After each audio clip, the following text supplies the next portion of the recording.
Hello, everyone, and thank you for joining the Educational Leadership Podcast. We have another very special guest. Before we introduce our guest, I want to give a shout out to our co-host, Corinne French. Yay, always excited to be here, but today is going to be one of my favorites, I'm quite sure. Yes, always exciting guest. And before we talk to our guest, I want to give a shout out to our sponsor, Ideal Impact. Ideal Impact is giving hundreds of millions of dollars in funding to public education. Doesn't involve the government, doesn't involve taxpayers, unrestricted funds. Over 700 million given so far just in Texas. So if your district needs funding, it's an easy way to get it, and it's zero out of pocket to your district to get that funding. All right. Now our guest, we have Pastor Charles Johnson. Charles, thank you for joining us. Thank you, Gary. Corinne, great being with you again and delighted to join y'all. So we should tell our guests and listeners, that multiple guests have recommended you. And of course, I'm like, oh my gosh, for sure, I have his number. I bet he'll come. But you have been recommended by our previous guest, and multiple people adore you and respect you. Thank you, Corinne, So and thank you for including me today. You and Gary have such a great vibe. I'm glad you're doing this podcast, glad for your sponsor. I think that this kind of educational opportunity is very important, and we're getting a lot of our information through podcasts these days because we're busy people. We're driving, we're walking, we're exercising, and we're getting information and input that we need. So I'm really glad to be with you. Love it. Yeah, it's funny you mentioned podcasts and learning through podcasts. I was talking to someone here not too long ago, and they came up with a phrase. It was called just-in-time learning, right? So you think about the time it takes for a book to get written and published, and I mean, it could be a year or two's gone by, right? That's right. Things change, right? So the great thing about these podcasts is we're sharing information that's happening right now, and all listeners get access to it. Charles, it's terrific, and y'all are obviously activists and advocates in this space, and you're doing work in other places and with other people, and you're really sharing it with the rest of us through this podcast. This is good. Yes, and the interesting thing is all of our guests have a different perspective, right? And there's always room for growth, and there's always a lot of really good things going on as well if we look for. So let me jump in on that, if I may, Gary. I think that is a good place to start our conversation, that education, public provided and protected by the public, is a big thing. It needs to be a big thing. It needs to be a bigger thing. We need to invest a lot more money into it, as European countries and countries on other continents do. Texas ranks somewhere in the 40s. 44, 43, 45 in per pupil spending. Some of our critics say we're spending too much money. No, we've got all kinds of roles to play: administrative roles, direct teaching roles, counseling roles, nurses, administrative assistants, athletic leaders, coaches, all the enrichment activities that are provided through public school. In other words, the neighborhood public school is a community center. And that's the way it ought to be. It provides a high quality, safe environment, daycare, if you will, for working parents. And my goodness, now every family has two parent working families, and they're holding down 2 and 3 jobs. So let's just pause right there to say that all of these respective roles, positions, perspectives, points of view are valid. This is a huge mosaic, and I say thanks be to God for that. I think that ought to increase. Absolutely. Yeah. Go ahead, Frank. Well, I've always loved your passion for bringing the faith piece to this, and I think I used to homeschool my kids, and now then I spent 10 years as a trustee, and realized how much we all need to unite and fight for public ed. If anyone wants to go to private school or homeschool in Texas, go for it. The law supports it. but we have to protect public ed, and public ed was there for me when I had to put my kids somewhere when I did have to go back to work. And so I think we have to be, to me, that we have to be very cognizant that that is a reality for some people. They will need public ed, and we should be there. We should be there with open arms. Yeah, your point of view is so valid and has such credibility, Corinne, because you did, you're very aware and cognizant of the public education space. You're very aware and informed about homeschooling. Look, we wish every child could be homeschooled. I'm a Baptist minister. I went to a Baptist college and a Baptist seminary. Guess who were the brightest kids in the classroom? Missionary kids, because they were homeschooled by their moms and dads. They didn't have public schools in Asia and Africa where they grew up. So, but we don't have that in our society. We have work. Look, I think we can be grateful for working professionals, particularly women who have entered the workplace and have their own professional and personal development. This is a good, positive trend in our society. There's nothing wrong with that. Therefore, we need to invest more in public education. So now, I'm going to say this, Corinne. Now we have a very unfortunate and dangerous debate about whether or not we need public education. Really, let's peel back another layer. Whether or not emerging generations, which are not white children, they are brown and black children, can inherit the American dream. I know my critics don't like for me to say that, but why all of a sudden over the last 10 years or so, when the demographics are shifting from an all-white or majority white society to a very diverse society, are we having this existential debate? I think that we're winning that debate. I do think we're trying all kinds of private models that aren't working, some subsidized and really funded by the public. They're not working. There's not the proper assessment and accountability for those models. Now, some political powers want to bring a voucher program to Texas. We already have a charter program with mixed reviews. I think we're going to succeed in keeping the voucher program out of Texas. Now, you asked about our particular contribution, people of faith, pastors.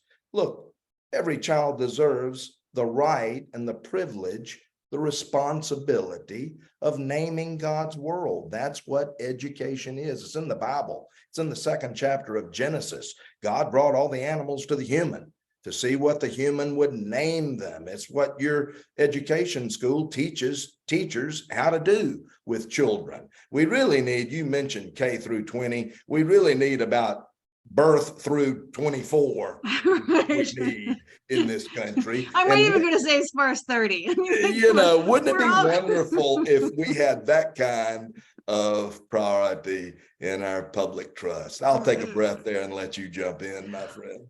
Well, no, I mean, I think you're right. I think the naming, when we think about naming, what education is for, and the purpose of education, we come back to some of those things. We come back to some of the policies that are part of our state. It makes total sense that we would be supporting it. It's odd to me that our state has so much money and we've spent so little on students. It's just true. Thinking of the natural. Yeah, that's so odd to me to explain that to someone, an economist or someone who says they care about public ed, to explain how we actually fund it. It's easy to be deceived by it. I'm not sure I've heard anybody put it this way, and I want your listeners not to trust my mathematics on this. Nobody ever accused me of being an economist, but we're spending about 20 cents of every tax dollar in Texas on public education. So you might think, well, that's a lot of money. Well, in our federal tax dollar, we spend 55 cents of every tax dollar on the military. Now, we thank God for our military. By the way, I always try to say this in every sermon I give on public education, is that a lot of those kids are in a military track, aren't they? And sure, we are training these young women and young men to defend our country through our public schools.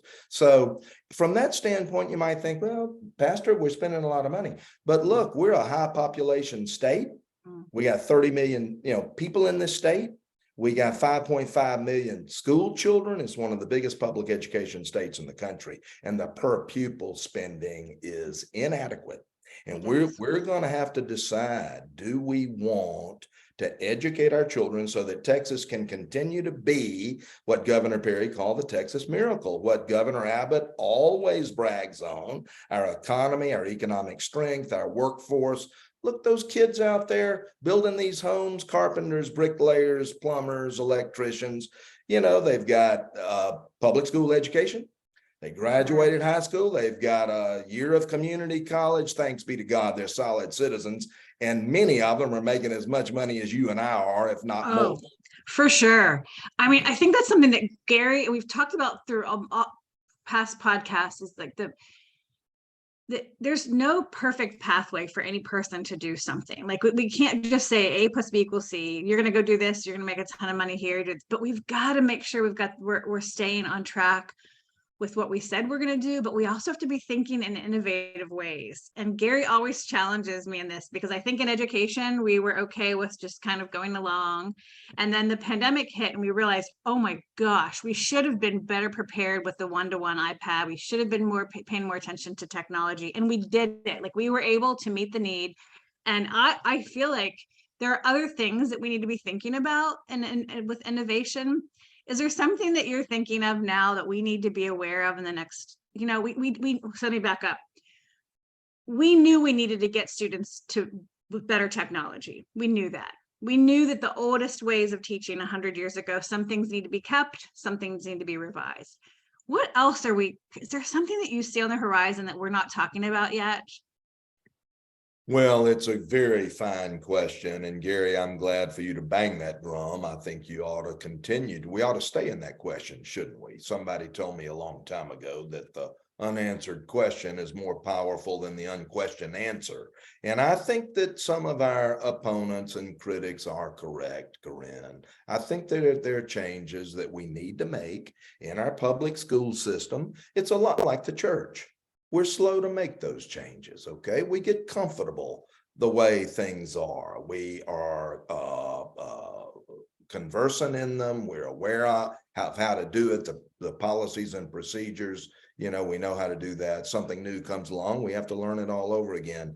I'm going to say that let's start, and this isn't innovative, but let's start by providing high-speed internet for every child in Texas, okay? What we learned in the pandemic is a lot of our children didn't have that. In rural places, in urban inner city places, that's something, and we've made, I will say, this is good. We need to stop and give thanks that we have found some consensus politically about that, and we have made some strides in that. That's the kind of productive, positive innovation.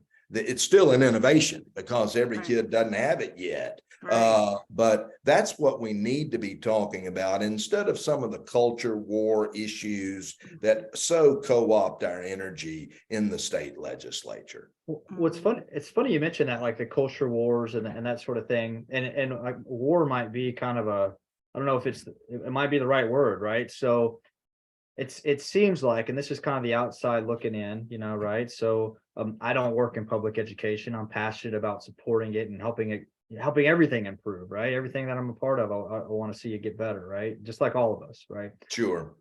But on the public education side, you see two opposite ends of the spectrum, right? See, on the one side, you're like, hey, they're against public education. We're for public education, right? And there's not like a middle ground anywhere. There's not, it doesn't seem like, at least in the bigger, broader conversation, there's not that humility of saying, well, maybe there's something we can do a little bit better, or, maybe they're doing some good things that we need to appreciate. It's an unfortunate place we're in right now, Gary. And if you were to follow me around, you'd probably say, Pastor, you need to listen a little more, talk a little less. And that's always a good thing for humans to do. We are in a strange and I think dangerous season that I think we're coming out of. I do. I think we're over halfway through it, but the pandemic divided us, and it divided us into these either or camps, and fear and apprehension and suspicion and caution of our neighbor. You know, we had to stay away from our neighbor for a long, long time. And now we've forgotten how to love our neighbor. And we've got to learn that all over again. Now, if that's not done through education of all kinds, I don't know how it can be done. I mean, in a way, that is what we teach children, to learn God's world, not to be afraid of it, not to be afraid of someone who's different, but to take the time and have the self-esteem, really, the self-actualization to realize I need my neighbor. I cannot do this existence by myself. So early on in education, we start putting children in teams. We put them in classrooms. We put them on, in squads, particularly through athletics, and they learn those lessons of teamwork and cooperation and tolerance and collaboration that are so essential. So yeah, if people of faith should be looking for a middle ground. I'm trying to think of an example. I do think that I'll give you an example. If there is what we call public school choice is an example. So we've got friends who are for school choice. Well, so are we. I'm for school choice too. Corinne knows a whole lot more about this than I do, but if there's a neighborhood school that's not meeting the needs of my child, I want to have the choice, the parent empowerment of taking that child and putting that child into another public school that is good for that child. Well, hello, we have that now. I say we take that middle ground initiative and we fund that more, and we help districts do that more effectively. Corinne, why don't you jump in? Well, I know, I hear the argument about that, except for I would say, what about a rural mama or a rural family? There really isn't a choice in a rural school, and most of Texas is rural. I mean, the majority of the schools in Texas are rural, and so I think we have to I think we have to keep fighting for the rural schools and say, like, and if a parent gets upset with the rural school and then yanks them out and then does this choice and puts them in some virtual school, is that the best option for the student? And it might be. I actually see students at the university level now that thrived online. Isn't that something? Thrive. And so we have to be willing. But doesn't even that student, and thank you for that clarification, that was important for me to hear. Right on. And we're in rural communities all the time. Mm-hmm. Somebody told me yesterday, I was in the Capitol in Austin yesterday, that if you live in San Angelo, Texas, and you have a special needs child that has a certain impediment that needs to be treated in a certain specified, highly technical, very directly, served school, you're going to have to travel to Fort Worth for that. That's a long way away, or Abilene, or somewhere along, a distance from San Angelo. But let me ask you a question on the virtual students. At some point, though, they need some in-person. Oh, for sure. Activity. They probably were getting it in their cello lesson or their Boy Scout group. And I think that's the thing, is when we talk about what students need, parents can make the best choice for their students. Like, that's hands down. Parents should. Amen. But when parents can't and they count on public ed, we have to be there for them. Amen to that. We have to be there. And then to say that choice works in all schools in Texas it's a false statement, because it doesn't. It just doesn't work. But it's an easy political thing to say. It is. And it's a bumper sticker. Yeah. And I think that's where we just have to talk, like, is it okay for us to say these words and assume that families understand them? And that's, I think, why I stay in this space, is that when we read laws and I read a policy, it's really hard sometimes to understand what they are. Like, I don't understand every policy that's written, and I have to go back and say, hey, I'll ask a friend who is a specialist with special ed, like, what does this mean? Like, how do I vote on this? Because I don't understand all those words. And I think we just we lost a little trust in people. Yeah. And I think we have to come back to that. if I have something wrong with my taxes, I'm not going to go to my hairstylist and ask her to do my taxes. I'm going to go find a tax accountant. And we have to honor people for what they're good at. And I don't know that in politicians, I think my thing in this is why I love the work that y'all are doing so much, is that pastors care for people, pastors care for families. And because pastors care for those two sets of families and people, then we should trust some of those people who are doing that work, and that you're there doing that work, and I can't always go. And so I'll ask you, what does this mean? And then you can clarify. And that's what we need to get back to, that trusting one another. Like that. I like that. It's so beautifully put. Well, it's also powerful when we put pastors. We've had over 100 pastors in the Capitol this session. That's been an inspiration. It's been an inspiration even to some of our opponents in this debate. They say, look, we really appreciate you being here. Pastor, you've taken a full day. You've gotten up at 6 o'clock. You've driven 3 hours to Austin. You're spending 4 or 5 hours here. You got to drive back home. You got a committee meeting at 7 o'clock tonight. You got Bible study the next Bible day. study, right? So one of the things that perhaps educators would not necessarily or naturally think about, that we think about all the time, is it the proper role of the state of Texas to get involved in the religion business? Speaking of choice, we don't think so. All faith and religion is choice.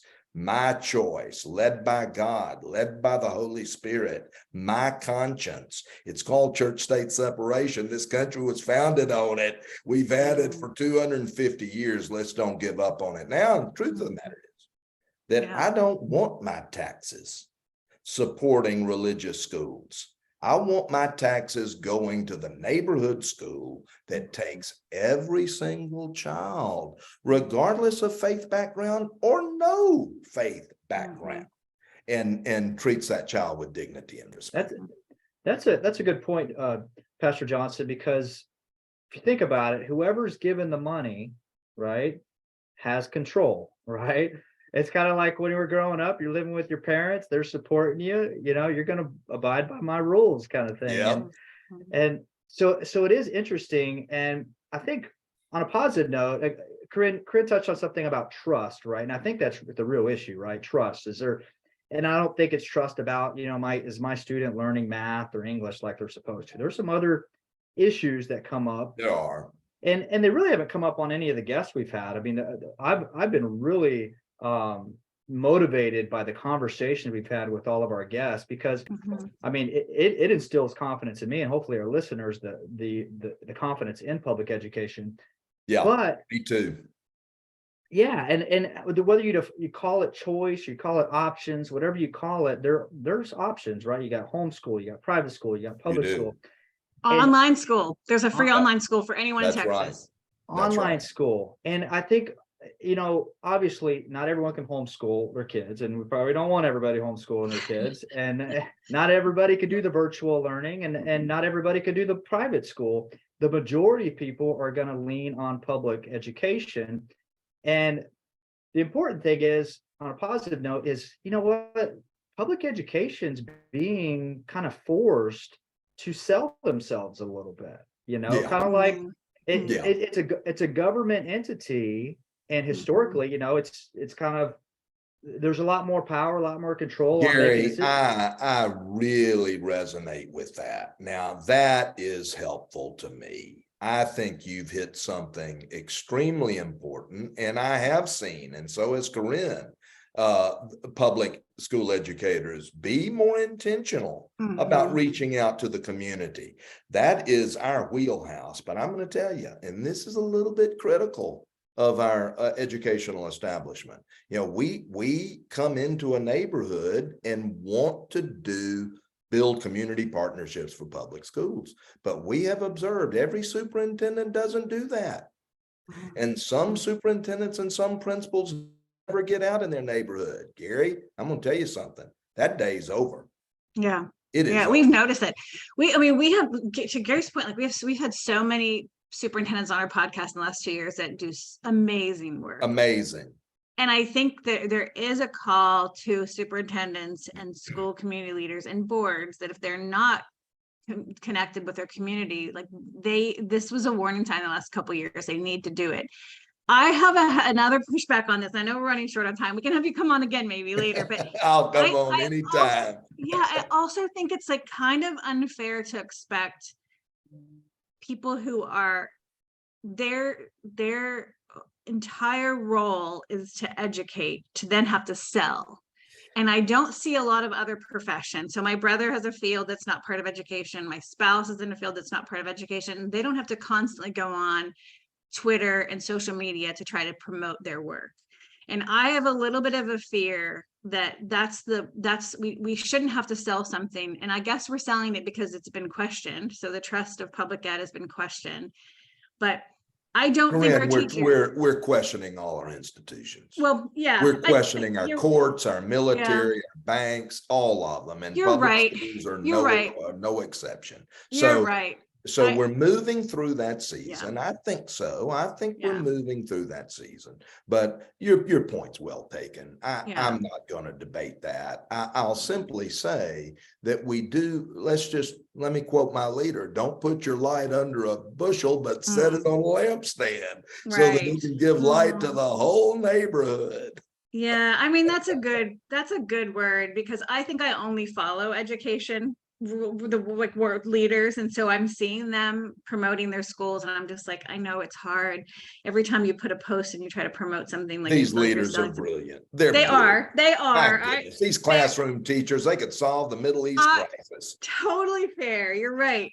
Well, I know we're definitely running short on time, and we hate that because we always want more time with our guests. But is there something that you want our superintendents and our school board trustees and our followers to know about you and the work that you're doing with right now? Oh, thank you, Corinne. I would just say, superintendent, invite us. We're not going to get the cart before the horse. We're going to come and endorse you, submit to you under your leadership, but invite us into your neighborhood, into your community. Let's get a dozen pastors together and you present the beautiful things that are going on in your schools. If we did that one thing, Corinne, if every district did that one thing, we would have a much more unified, as Gary called us to, a much greater consensus on all of these issues.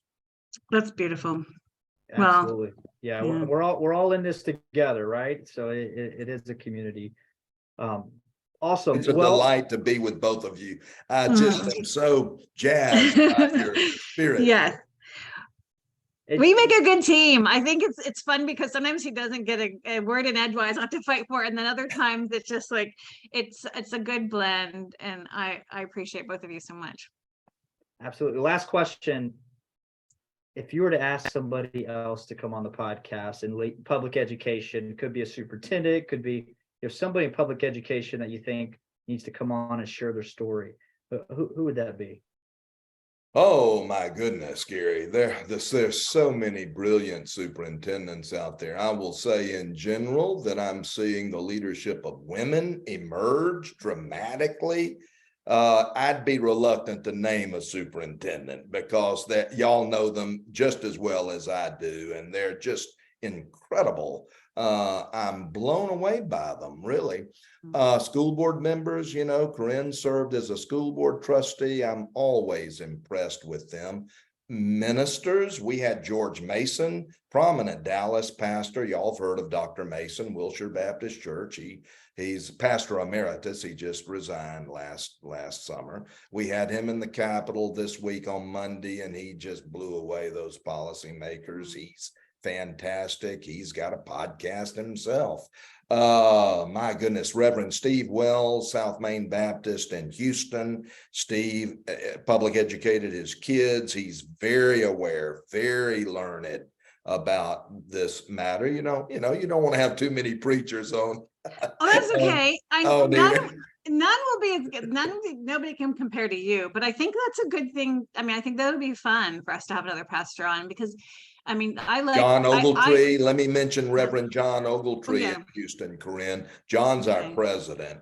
John is pastor of the First Metropolitan Baptist Church in Houston. He's now bishop. He's over several churches. He served on the Cypress Fairbanks School Board as a minister. for Oh, for a wow. long time in I John's. think I So I might could go on and on. yeah. Well, I think I might know him. And I love that you did kind of a shout out to the women superintendents because that's my area of research, actually, is studying women in leadership. So I love that nod to that. And it is hard. If there's so many wonderful people, it's hard to pick just one. So you did a great job. We'll look into these pastors, and we might have you come back. We were thinking of doing like a mastermind, some kind of an online, other options to help get our message out for the strong public schools. I'd love And, to. Let me yeah, know when your podcast gets formatted and we will push it out too. thank you. Sounds great. No, thank you so much for being on today, and thank you, Corinne. And for those of y'all that have been listening in, stay tuned for future episodes. And we just want to give a shout out to our sponsor before we close out one last time. Ideal Impact is giving funding to school districts. Doesn't involve taxpayers, doesn't involve the government, zero out of pocket your district. And it's not a grant, it's recurring revenue every year that goes to your district. So if your district needs funding for higher teacher salaries or whatever it may be, reach out to Ideal Impact. And for those of y'all that have been tuning in, stay tuned for future episodes.